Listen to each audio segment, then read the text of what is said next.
राष्ट्रपति पद से मुक्त होने के दूसरे ही दिन वे चेन्नई चले गए और चेन्नई में जाकर के क्लासरूम में बच्चों को पढ़ाना शुरू कर दिया। और जीवन के अंतकाल में भी विद्यार्थियों के साथ अपने विचारों का विमर्श करते करते ही उन्होंने अपना देह छोड़ दिया। ये जरूरी नहीं है कि बड़े बड़े लोग ही उत्तम शिक्षक होते हैं, ऐसा नहीं होता है। मुझे कभी एक बार किसी ने अनुभव बताया था। एक आंगनवाड़ी में काम करने वाली महिला, आंगनवाड़ी की वर्कर, वो खुद 5वीं कक्षा तक पढ़ी होगी, ज्यादा पढ़ी नहीं होगी, 5वीं 7वीं कक्षा में। और आंगनवाड़ी में वो गरीब परिवार के बच्चे आंगनवाड़ी में आते हैं, उनको 2 घंटे 3 घंटे गीत करना, खिलाना, खेलना, ऐसा ही छोटे मोटे कार्यक्रम रहते हैं आंगनवाड़ी में। लेकिन इस महिला में, आंगनवाड़ी वर्कर में, उन बच्चों के प्रति इतना लगाव था।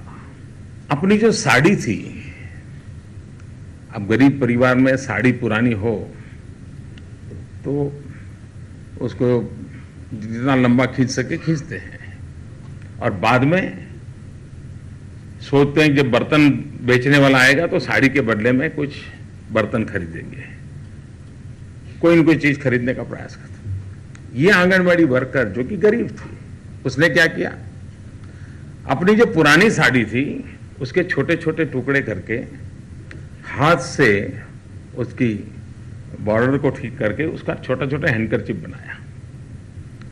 बाजार से वो अपने जेब के पैसों से सेफ्टी पिन ले आई, और उसके आंगनवाड़ी में जो 20-22 बच्चे आते थे, जब वो स्कूल आते थे तो उनके पास यहाँ पिन लगा करके वो हैंडकरचिप लगा देती थी। एक डॉक्टर ऑपरेशन करके अगर किसी की जिंदगी बना दें, बचा लें, कठिन से कठिन ऑपरेशन करके,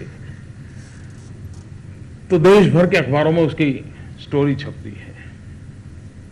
लेकिन एक टीचर ऐसे जीवन काल में 100 डॉक्टर बना दे तो उस टीचर के तरफ ध्यान नहीं जाता है। आज का समय उन तपस्याओं का स्मरण करने का समय है। बालक का जो ऑब्जर्वेशन होता है वो सही होता है, यानी एक प्रकार से घटनाओं का सही दर्पण कहीं है तो बालक उस घटना को किस नजरिए से देखता है वो उसका सही दर्पण होता है। आज यहां 2 और काम हुए। एक डॉक्टर राधाकृष्णन जी का 125 रुपये का एक कॉइन, एक 10 रुपये का कॉइन, इसको भारत सरकार के वित्त मंत्रालय ने आज इसको देश के सामने रखा है। और दूसरा, एक कला उत्सव की वेबसाइट का भी लॉन्चिंग हुआ। हम कितने ही पढ़े लिखे क्यों ना हो,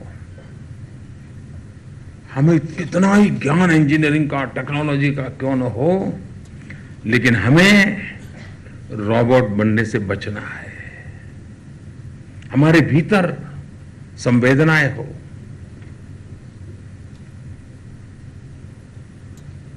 और ये कला साधना से आती है, कला के साक्षात्कार से आती है।